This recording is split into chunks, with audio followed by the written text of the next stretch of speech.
Cataract surgery is one of the most common procedures performed in medicine. It's also one of the most misunderstood.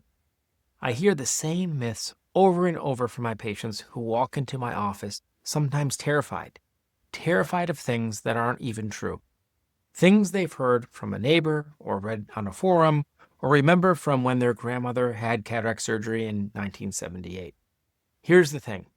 Cataract surgery in 1978 was a completely different operation than cataract surgery is today. And a lot of what people think they know is either out of date or just plain wrong. So in today's video, I'm going to take what I think are the 7 most common or biggest myths that I hear about cataract surgery and then tell you what's actually true. Some of these things are actually going to really surprise you.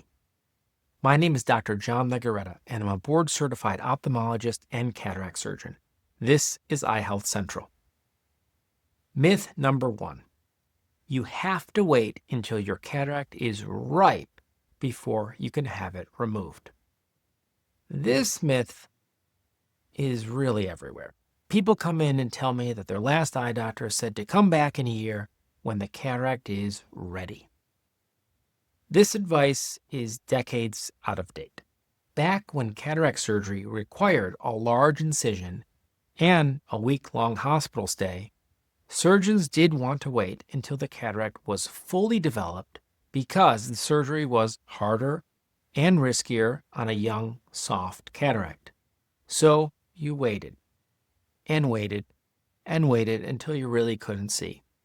Today, though, with modern phacoemulsification, which is the ultrasound technique we use now, it's actually easier and safer to remove a cataract earlier rather than very late. A rock-hard, fully ripe cataract takes more ultrasound energy, more time, and actually carries more risk of complications. So the real question isn't whether your cataract is ripe. The real question is whether the cataract is affecting your life. If you are struggling to drive at night, or if you're having trouble reading, or if the colors that you look at are washed out, and if you've fallen or come close to falling, then it may be time for surgery. You don't have to wait for things to get worse than they already are. Myth number 2. You'll be awake during surgery and feel everything. This is the fear that keeps people from scheduling surgery for years sometimes. They picture being strapped to a table, fully alert, watching a scalpel come at their eye. But here's what actually happens. You get an IV with light sedation, usually something in the Valium family, but maybe a little stronger. You may be awake, but you are very relaxed. Most patients describe it as feeling pleasantly drowsy. Some patients have very little memory of the procedure at all. Your eye is fully numb, typically with drops, and you may feel some pressure, and you also may feel a cool fluid sensation on your eye, but it typically doesn't hurt. You also will see bright lights and abstract colors, but you don't feel pain from that. Patients are sometimes surprised when I tell them the surgery is over, because they thought we had just started. If you've ever had a cavity filled at a dentist, that potentially was more uncomfortable than cataract surgery, and I'm not exaggerating. Myth number 3. Cataracts can grow back after surgery. The answer simply is no, they cannot grow back. Once your cloudy lens has been removed and replaced with an artificial one, it is gone. The artificial lens does not develop cataracts. It does not cloud over. It does not wear out. It is in your eye for the rest of your life. But here's where the confusion does come from. Some patients, about 1 in 5, maybe a little bit more, may develop something called a posterior capsule opacification, which can happen months or even years after surgery. The thin membrane behind your new lens slowly becomes hazy, and your vision gets blurry again. It can feel exactly like the cataract is coming back, but it's not. It's just a cloudy membrane behind a perfectly clear lens. And the fix is typically a 5-minute laser procedure in the office called a YAG capsulotomy. No incision, no recovery. You walk in blurry, and then you can walk out clear once the dilation from the laser resolves. So if anyone tells you their cataract grew back, what they actually had was a posterior capsular opacification, and that can be treated with a YAG laser. It's a different thing with an easy fix. Myth number 4, laser cataract surgery is always better than traditional cataract surgery. This is the one the marketing has gotten ahead of the science on. Traditional cataract surgery, the kind I've described earlier, with the small incision and the ultrasound probe, is what the vast majority of cataract surgeries in the world still are. And the outcomes are excellent.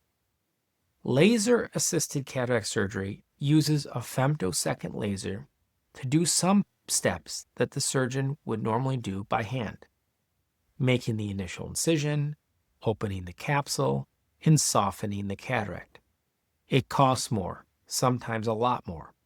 For most patients, the outcomes between the two techniques are essentially the same. Large studies have not shown a meaningful difference in vision outcomes for routine cases, but there are specific situations where the laser offers a real benefit. Certain complex cases, certain types of premium lens implants, and certain corneal conditions. And if you want to treat astigmatism, laser-assisted cataract surgery can be very helpful. If your surgeon recommends it for a specific reason that applies to you, listen. But if it's being sold to you as universally better, with no specific reason tied to it, push back and ask why. A good surgeon will give you a real answer. Myth number 5. After cataract surgery, you'll never need to wear glasses again. I wish this was true. I really do. Some patients absolutely do achieve total glasses freedom. But unfortunately, it's not automatic and it's not by default. And sometimes we can't predict who those patients are. So what determines whether you'll need glasses isn't necessarily the surgery. It's partly the lens you choose. A standard monofocal lens, the kind covered by insurance, can give you sharp distance at one distance potentially, and that's usually far away distance. You will need reading glasses for close work and for computer work.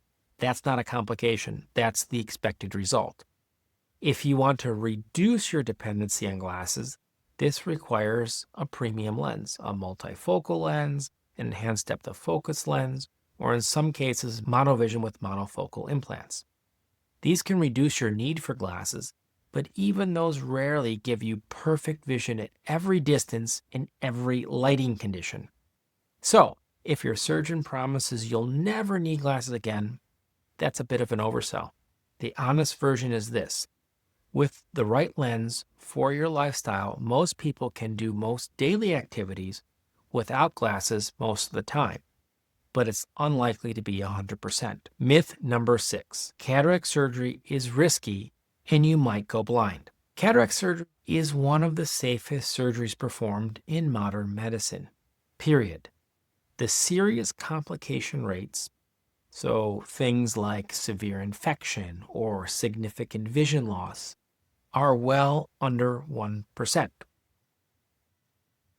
And if you look at studies, some of them even put it closer to 1 in 1,000 or even lower with experienced surgeons and surgical centers.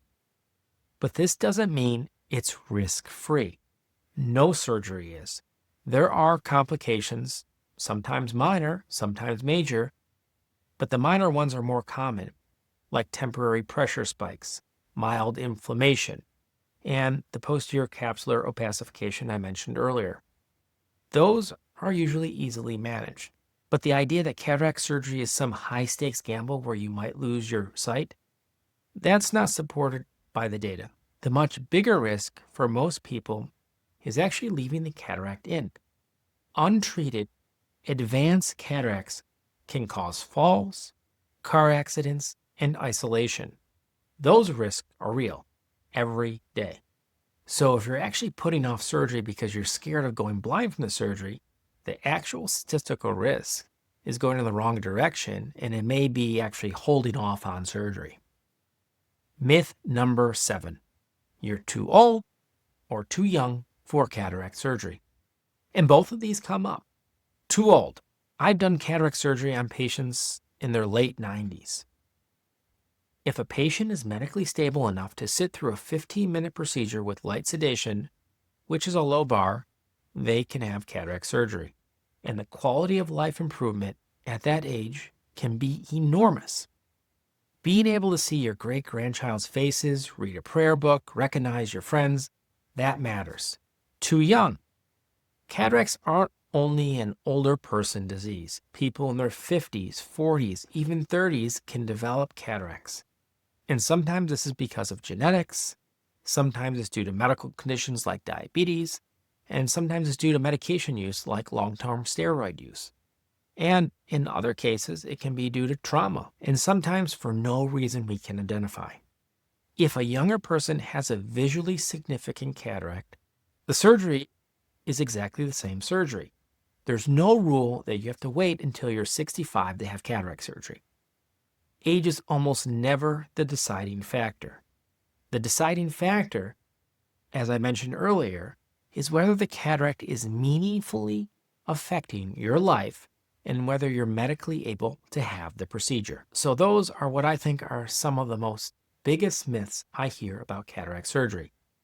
If you've been putting off this conversation with your eye doctor because you think you have to wait, or you're afraid of the procedure, or you've heard cataracts can come back, or you think you are too old or too young, I want you to take that off the table. Have the conversation with your doctor. Ask your questions and get the real information about your specific eyes and your specific situation. Modern cataract surgery is one of the great success stories of medicine. Patients walk in barely able to drive and walk out 2 weeks later seeing better than they have in 20 years. That's not marketing. That's just what the procedure does. And if you've heard a cataract surgery myth I didn't cover today, drop it in the comments below. I'll do a part 2 if there are enough of them in the comments below. Thanks for watching. I'll see you in the next one.